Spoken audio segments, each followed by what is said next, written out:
أعوذ بالله من الشيطان الرجيم. بسم الله الرحمن الرحيم. ولقد أرسلنا إلى أمم من قبلك فأخذناهم بالبأساء والضراء لعلهم يتضرعون. یعنی ہم نے آپ صلی اللہ علیہ وسلم سے پہلے بھی اپنے رسول دوسری امتوں کی طرف بھیجے اور دو طرح سے ان کا امتحان لیا گیا. اول کو سختی اور تکلیف ان پر ڈال کر دیکھا گیا کہ تکلیف و مصیبت سے گھبرا کر بھی اللہ کی طرف متوجہ ہوتے ہیں یا نہیں. جب وہ اس میں فیل ہوئے اور بجائے اللہ کی طرف رجوع ہونے کے سرکشی سے باز آنے کے وہ اور زیادہ اس میں منہمک ہو گئے تو اب ان کا دوسری قسم کا امتحان لیا گیا کہ ان پر دنیاوی عیش و راحت کے دروازے کھول دیے گئے اور حیات دنیا سے متعلق ان کو سب کچھ دے دیا گیا کہ شاید یہ لوگ نعمتوں کو دیکھ کر اپنے منعم اور محسن کو پہچانیں اور اس طرح ان کو خدا یاد آئے. لیکن وہ اس امتحان میں بھی ناکام ثابت ہوئے.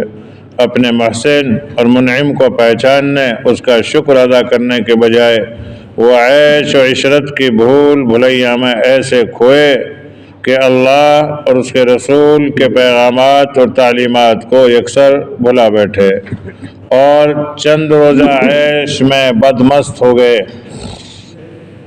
تو دونوں طرح کے امتحان اور آزمائش میں ناکام رہنے کے بعد ان پر ہر طرح کی حجت تمام ہو گئی. تو اللہ رب العالمین کے عذاب میں اللہ تبارک و تعالی نے ان کو دفعتاً پکڑ لیا. کیوں؟ اس لیے کہ ان کو دونوں طرح سے آزمایا گیا، سختی سے بھی اور نرمی سے بھی. اب جو نہ سختی سے باز آوے اور نہ نرمی سے باز آوے تو پھر ایسوں کے لیے عذاب الہی ہے. اور یہ عذاب پچھلی امتوں پر اکثر اس طرح آیا کہ کبھی آسمان، کبھی زمین سے اور کبھی کسی دوسری صورت سے ایک عذاب عام آیا اور پوری قوم کی قوم اس میں تباہ ہو کر رہ گئی. حضرت نوح علیہ السلام کی پوری قوم کو پانی کے ایسے طوفان عام نے گھیر لیا جس سے پہاڑوں کی چوٹیاں بھی محفوظ نہ رہ سکی. قوم عاد پر ہوا کا شدید طوفان 8 دن تک مسلسل رہا جس سے ان کا کوئی فرد باقی نہ بچا. 15 پہ پڑھ لیں. قوم سمود کو ایک خوفناک آواز کے ذریعے تباہ کیا گیا. قوم لوط علیہ السلام کی پوری بستی کو الٹ دیا گیا جو آج تک اردن کے علاقے میں ایک عجیب قسم کے پانی کی صورت میں موجود ہے جس میں کوئی جانور، مینڈک، مچھلی وغیرہ کوئی زندہ نہیں رہتی. اسی لیے اس کو بحر میت بھی کہا جاتا ہے، یعنی مردوں کا سمندر، اور اسی نام سے موسوم کیا جاتا ہے.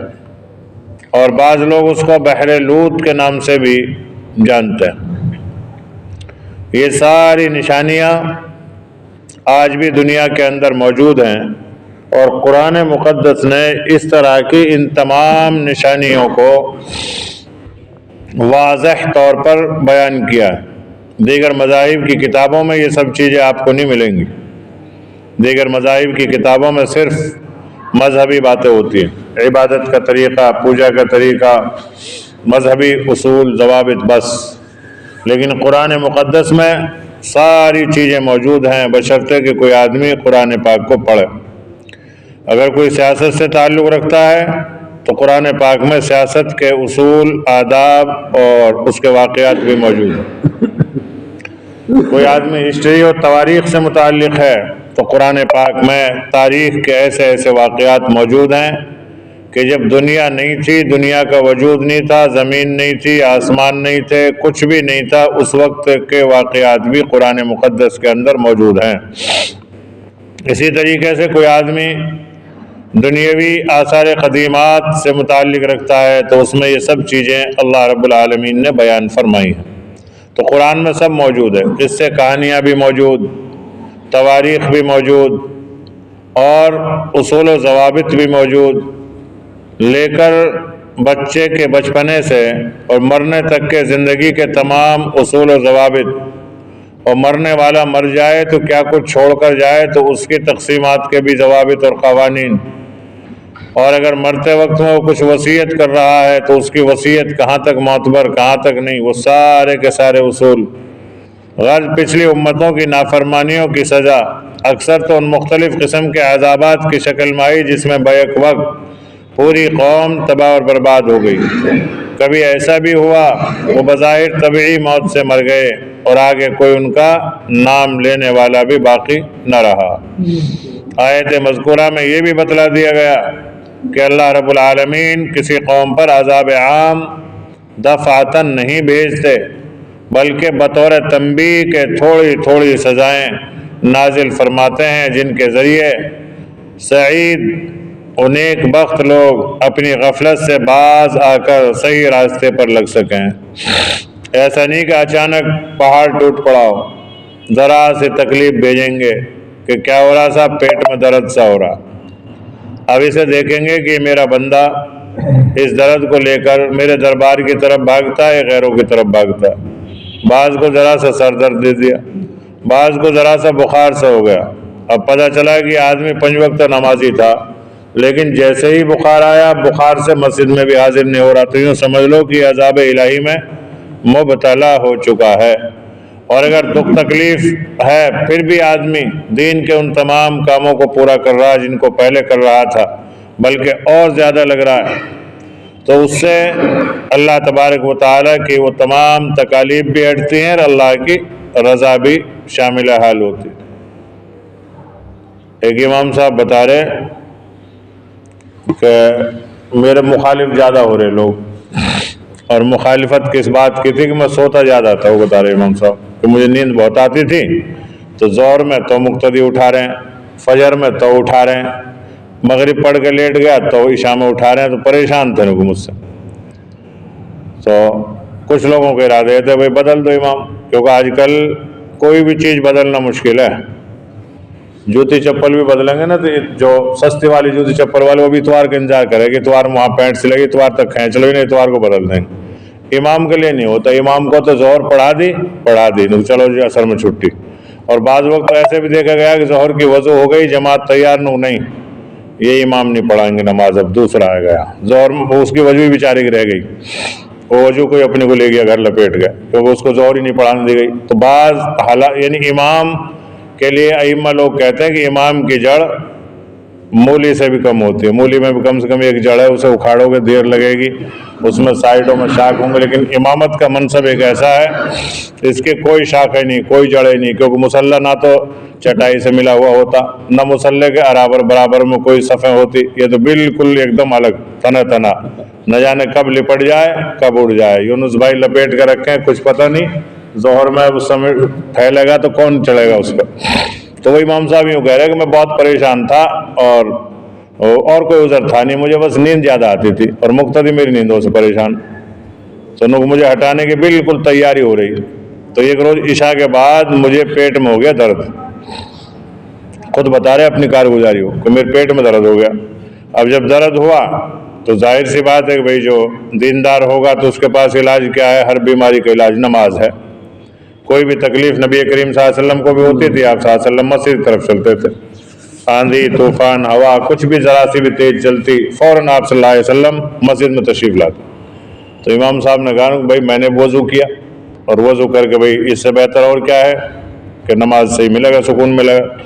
اب میں نے نفل کی نیت باندھی، لیکن درد اور بڑھتا گیا، میں نے 2 رکعت پوری کر کے پھر نیت باندھ لی کہ میں آج دیکھو اس درد کو یہ رہے گا یا پھر میری نماز رہے گی۔ تو میں نے بھی لمبی رکعتوں سے نماز پڑھنا شروع کی۔ اب 1-2 نمازی کوئی آیا، اسے کوئی ضرورت تھی پانی وانی دم کرانے کی کہ امام صاحب سے دم کرا لاؤں، تو امام صاحب تو دھڑا دھڑ لگ رہے، نیت سلام پھیریں پھر نیت باندھ لے، سلام پھیریں پھر نیت باندھ لے، کہ درد صحیح نہیں ہو رہا۔ تو امام نے بھی طے کر لیا کہ جب تک صحیح نہیں ہوگا جب تک میں بھی چھوڑوں گا نہیں نماز کو، کیونکہ نماز کے ذریعے سے اللہ تعالیٰ سب تکلیف دور کرتا ہے، تو یہ درد کیوں نہیں ہوگا دور؟ تو انہوں کو مجھے ہو گئی کافی دیر، اور وہ پریشان ہو آگے چلا گیا، مجھے کوئی پتہ ہی نہیں تھا، میں تو اپنے درد میں نماز میں لگ رہا بس۔ جب وہ چلا گیا تو اس نے صبح نماز کے بعد میں لوگوں کو جمع کیا اور یوں کہا بھائی دیکھو امام صاحب سوکھ رہے ہیں، کچھ بھی کریں ان سے کچھ مت کہا کرو۔ بھائی کیوں؟ ارے میں نے دیکھا ہے یہ تو رات بھر نماز پڑھے ہیں، تو دین تو آئے گی دن میں ان کو۔ تو امام صاحب یوں کہہ رہے میں نہ پڑھتا تھا تہجد بھی غفلت میں، لیکن اس دن جو میں نے ایک سنت پہ عمل کیا تو سارے لوگوں کے دل میں ایسی بات بیٹھ گئی بھائی اس سے کچھ مت کہا، یہ بیچارہ رات بھر تو عبادت کرے تو دن میں تو اسے نیند آئے گی۔ اور میں نے خود دیکھا رات اسے کہ دیر رکعت لمبی قرات سر اس کی تو بھائی پوری رات عبادت میں گزرے، لہٰذا اس امام صاحب سے کچھ مت کہا کرو بیچارے سے، یہ جب آ جا اٹھ کے تو ٹھیک ہے، نہ تو پھر اپنا آپ پڑھ لو، اس سے کچھ مت کرو۔ تو امام صاحب نے کہہ رہے میری اس دن ایک سنت پر عمل کرنے سے میری امامت ایسی جمی کہ لوگوں کے دل میں عقیدت بھی بیٹھتی چلی گئی، اور میں یہ سوچ رہا کہ یا اللہ تو نے وہ درد اس لیے دیا تھا، مجھے تو پتہ ہی نہیں تھا کہ درد کس لیے ہوا ہے، لیکن اس کی حقیقت بعد میں سامنے کھل کر آئی کہ اس 2 رکعت نماز کی توفیق جب ملی جب درد ہوا، اور جب توفیق ملی تو وہ توفیق ایک کسی اور نے دیکھی تو اس کے ذریعے سے میری امامت جمی، اور پھر مجھے بھی احساس ہونے لگا کہ بھئی صحیح تو کہہ رہے ہیں یہ تو ہر وقت سوئے، اس لیے میں بھی پھر جو ہے اٹینشن رہنے لگا نماز کے وقت میں۔ تو بعض وقت اللہ تعالیٰ بعض ذرا سی تکلیف کو دیتے ہی اس لیے ہیں کہ اب میں دیکھتا ہوں کہ میرا بندہ کیا کرتا ہے، اور پھر اس وقت اللہ تعالیٰ ایسے راستے کھولتا ہے کہ آدمی گمان بھی نہیں کر سکتا۔ 5 10 15 لیکن حقیقت اس کی بھی کیا تھا؟ آیت مذکورہ میں یہ بھی بتلا دیا کہ اللہ رب العالمین کسی قوم پر عذاب عام دفعتاً نہیں بھیجتے، بلکہ تنبیہ کے تھوڑی سزائیں نازل فرماتے ہیں جن کے ذریعے اچھے اور نیک بخت لوگ اپنی غفلت سے باز آ کر صحیح راستے پر لگ سکیں۔ اور یہ بھی معلوم ہو گیا کہ جو تکلیف اور مصیبت دنیا میں بطور سزا کے دی جاتی ہے اس کی صورت اگرچہ سزا کی ہوتی ہے لیکن حقیقت اس کی بھی سزا نہیں ہوتی، بلکہ غفلت سے چونکانے اور بیدار کرنے کے لیے ہوتی ہے جو عین تقاضۂ رحمت ہے۔ قرآن مجید کی ایک دوسری آیت میں وَلَنُذِيقَنَّهُم مِّنَ الْعَذَابِ الْأَدْنَىٰ دُونَ الْعَذَابِ الْأَكْبَرِ لَعَلَّهُمْ يَرْجِعُونَ، یعنی ہم ان کو عذاب اکبر چکھانے سے پہلے ایک عذاب ادنا چکھاتے ہیں تاکہ وہ اب بھی حقیقت کو سمجھ کر اپنے غلط راستے سے باز آ جائیں۔ یہ جو تکلیفیں آتی ہیں نا ہمیں دنیا میں، یہ کوئی خاص تکلیف نہیں ہے، تو چونکانے کے لیے خالی، جیسے ایک آدمی سو رہا ہو اور سوتے ہوئے آدمی کو لگا دے کون چونکا مار دے، ایسے ذرا سے چونکانا، بس یہ کوئی تکلیف دینا نہیں ہے، یہ تو خالی چونکانا ہے تاکہ چونک کر آدمی غفلت سے دور ہو کر پھر دوبارہ سے متوجہ ہو جائے۔ انہی آیات سے یہ شبہ بھی دور ہو گیا کہ یہ دنیا تو دار الجزا نہیں ہے بلکہ دار العمل ہے۔ اب کوئی آدمی اگر یوں کہ صاحب دنیا کے اندر عذاب تھوڑی آتا، دنیا میں تو عمل کی جگہ ہے، تو یہ اللہ تبارک و تعالیٰ نے پہلے ہی فرما دیا کہ لَنُذِيقَنَّهُم مِّنَ الْعَذَابِ الْأَدْنَىٰ دُونَ الْعَذَابِ الْأَكْبَرِ، کہ ہم یہ جو عذاب دے رہے ہیں تھوڑا بہت درد دے رہے ہیں، تکلیف دے رہے ہیں، بخار دے رہے ہیں، زکام دے رہے ہیں، کینسر دے رہے ہیں، یہ تو ذرا سے بہانے ہیں، تکلیفیں ہیں۔ بطور نمونہ کے عذاب کے کچھ راحتیں، بطور نمونہ ثواب کے اس دنیا میں اللہ تبارک و تعالیٰ نے دونوں چیزیں پیدا فرما رکھی، تاکہ عارفین نے تو یہ فرمایا کہ دنیا کی جتنی بھی لذتیں اور راحتیں ہیں وہ سب نمونہ ہیں جنت کی راحتوں کے، اور یہ جتنی بھی تکلیف ہیں دنیا میں یہ سارے کے سارے نمونہ ہیں جہنم کے عذابات کے۔ کہ آدمی کو اگر آگ سے جلن نہ ہوگی تو اسے پتہ کیسے چلے گا جہنم میں کیسے جلتے ہوں گے؟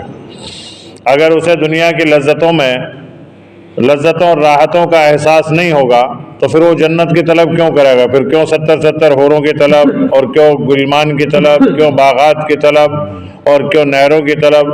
جب اسے گرمی کے موسم میں ٹھنڈے پانی کی قدر معلوم ہوگی تبھی تو وہ جنت کے اس پانی کی تمنا کرے گا کہ جس کی مٹھاس شہد سے زیادہ، سفیدی برف سے زیادہ اور ٹھنڈا برف سے زیادہ، بالکل ایک گھونٹ اگر آدمی پی لے تو پھر اسے ہمیشہ کے لیے اس کی پیاس بجھ جائے۔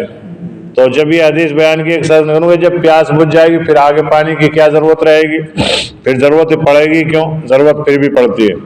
بعض وقت آدمی کو بالکل پیاس نہ ہو اور آپ کسی کے یہاں چلے جائیں اور جاتے ہی وہ لا کے رکھ دے آپ کے سامنے، لو جی یہ شربت ہے، اجنوں کو پیاس نہ، ارے کو دیکھو سے روح افزا پی لیا، اب وہاں سے اٹھ کے دوسری جگہ گئے، لو جی پانی پیو، اجنوں کا بھی پی گئے، ارے تم پی کے دیکھو سکنجی ہے بہترین والی سکنجی، وہ اچھا لاؤ، اب پھر اسے پی رہا ہو، حالانکہ پیاس نہیں ہے اسے، لیکن لذت محسوس کرنے کے لیے، سکون اور اطمینان حاصل کرنے کے لیے۔ ایسے ہی جنت کے پانیوں کے اندر وہاں طرح طرح کی شرابیں دی جائیں گی، طرح طرح کے وہاں پانی پلائے جائیں گے، جیسے پانی کو طبیعت کرے گی ویسے ملے گا۔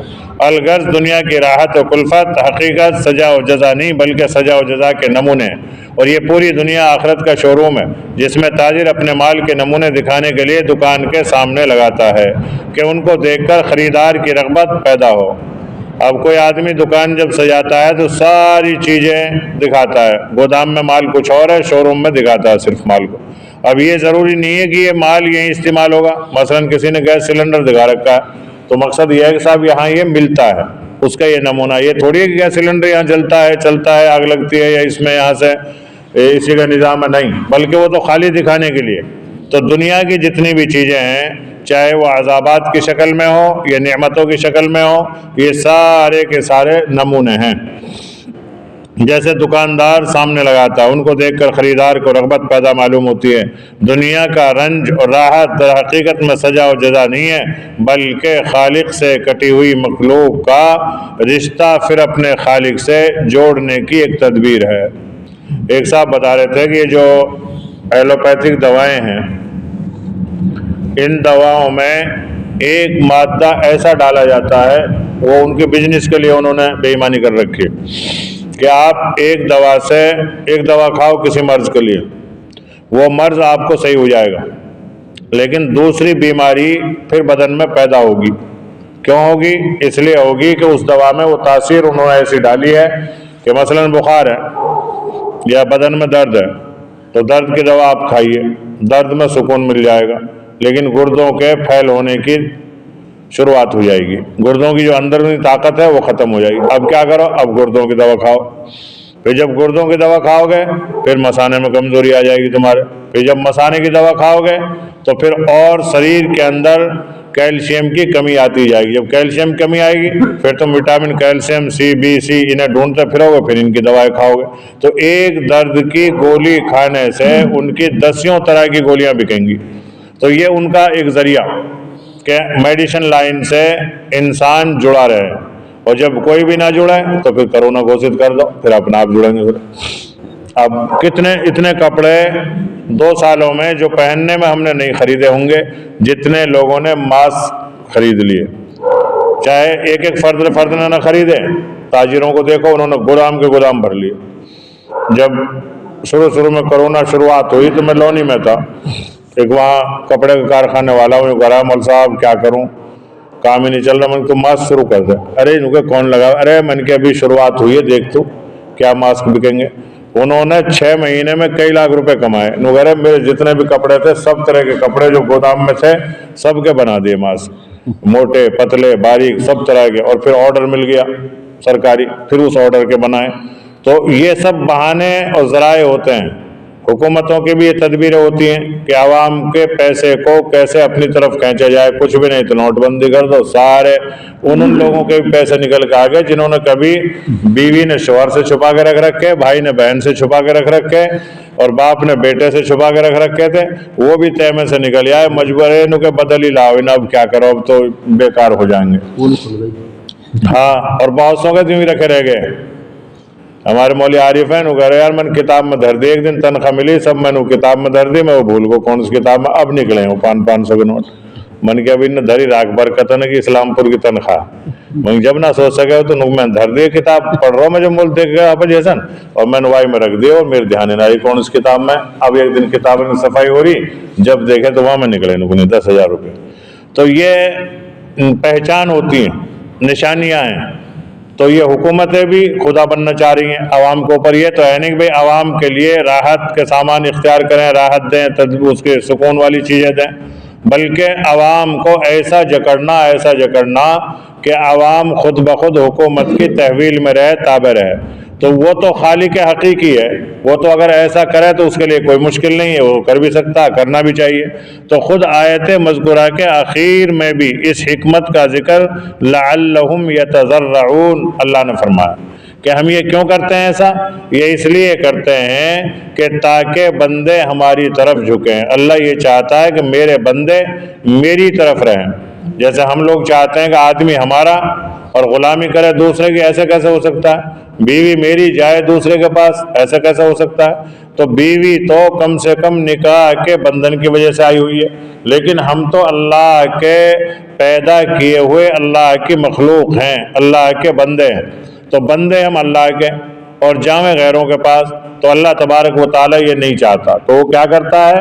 اللہ فرماتا ہے کہ لعلہم یتضرعون، میں یہ اس لیے کرتا ہوں، یعنی ہم نے ان پر جو محنت اور مصیبت دنیا میں ڈالی اس کا منشا در حقیقت عذاب دینا نہیں تھا۔ دیکھیے اللہ تعالیٰ کتنا رحیم ہے۔ پھر بھی یعنی ہم اتنی ساری برائیاں کرتے ہیں، پھر ہمیں ذرا سا ٹوکا لگاتا، بخار کا، زکام کا، نزلے کا، گردے کی پتھری کا، یا اور کوئی بھی بیماری، ذرا سا ٹوکا، یہ نہیں کہ جیسے ہم نے گناہ کا کام کیا فوراً گردن مروڑ دی، ایسا نہیں۔ اللہ اتنا رحیم ہے۔ پھر بھی اللہ کیا فرما رہا ہے؟ میں تو اس لیے کر رہا ہوں یہ تاکہ تم میری طرف آ جاوے، ادھر ادھر بھاگا ہوا نہ پھرے۔ مصیبت میں طبعی طور پر ہر شخص کو خدا یاد آیا کرتا ہے، اس لیے اس محنت میں ڈال کر اپنی طرف متوجہ کرنا مقصود تھا۔ اس سے معلوم ہوا کہ دنیا میں جو تکلیف مصیبت بطور عذاب کے بھی کسی شخص یا جماعت پر آتی ہے، اس میں بھی ایک پہلو سے رحمت الہی کار فرما ہوتی ہے۔ اس کے بعد تیسری آیت میں ارشاد فرمایا کہ فتحنا علیہم ابواب کل شیء، کہ جب ان کی نافرمانی حد سے گزرنے لگے تو ایک خطرناک آزمائش میں ان کو مبتلا کیا گیا کہ ان پر دنیا کی نعمتوں، راحتوں، کامیابیوں کے دروازے کھول دے گئے۔ پھر ایسے بھی اللہ تعالیٰ اپنے بندوں کے ساتھ کرتا۔ اس میں اس بات پر عام انسانوں کو تنبیہ کی گئی کہ دنیا میں کسی شخص یا جماعت پر عیش و عشرت کی فراوانی دیکھ کر دھوکہ نہ کھاویں کہ یہی لوگ صحیح راستے پر ہیں اور یہی کامیاب زندگی کے مالک ہیں۔ جیسے مکہ کے مشرکین صحابہ کرام کو تانا دیتے تھے اور نبی کریم صلی اللہ علیہ وسلم سے بعض وقت کہہ دیا کرتے تھے کہ صاحب ہم تو مالدار لوگ ہیں اور یہ آپ کے ساتھ گرے پڑے لوگ رہتے ہیں، کمزور قسم کے، لہٰذا ہم ان میں کیسے بیٹھیں۔ اور دنیا میں یہ دستور بھی ہے، آج بھی دیکھ لیں آپ، جو جتنا ہائی فائی سوسائٹی کا آدمی ہے دنیا کے حساب سے، وہ مسجد سے دور، مدرسے سے دور، تبلیغ سے دور، علماء سے دور، یعنی تمام چیزوں سے، یہاں تک کہ وہ برادر سے بھی دور رہتا ہے، بالکل اچھوت بن کے، کہ کسی سے نہ ملنا، نہ کسی کے پاس آنا، نہ جانا، نہ کھانا، نہ کھلانا۔ اور وہ اسے کیا سمجھ رہا ہے؟ وہ سمجھ رہا ہے میں اسٹینڈرڈ ہوں، اور وہ یہ نہیں سمجھ رہا ہے کہ تو اسٹینڈرڈ نہیں ہے۔ اگر تو اسٹینڈرڈ ہوتا تو ہر کسی کی غمی خوشی میں نظر آتا، ہر نماز میں نظر آتا، تیرے بچے دین کے کاموں میں نظر آتے، لیکن وہ اتنا اچھوت بن جاتا ہے کہ پھر اللہ تعالیٰ اس کو برادر سے ایسے دور کر دیتا ہے کہ نہ وہ برادر کی غمی خوشی میں نظر آتا، نہ مسجد میں نظر آتا، نہ مدارس کی خدمت میں نظر آتا، بس پھر وہ اسے اچھوت ہی بن کے رہ جاتا ہے اور وہ یہ سمجھ رہا ہے میں بہت بڑھیا ہوں۔ تو اللہ تعالیٰ یہ فرما رہا ہے کہ ہم بعض آدمی کو نعمتیں دیتے ہیں آزمانے کے لیے۔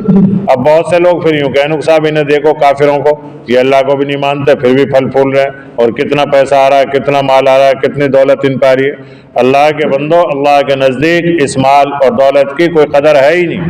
جب قدر نہیں ہے تبھی وہ دیتا نہیں اپنے خاص محبوب بندوں کو، اور جب دیتا بھی ہے تو بعض کو خوب دیتا ہے، لیکن اس میں بھی یا تو آزمائش ہوتی ہے یا پھر اس کے ذریعے سے اللہ تبارک و تعالیٰ دوسروں کی خدمت کرانا چاہتا ہے۔ جیسے نبی کریم صلی اللہ علیہ وسلم کا دربار تھا کہ بعض وقت تو ایسا ہو رہا ہے کہ حضرت بلال حبشی یہودیوں سے ادھار لا کے مہمانان رسول کو کھلا رہے ہیں، اور بعض وقت ایسا آ رہا ہے کہ اونٹنیوں پر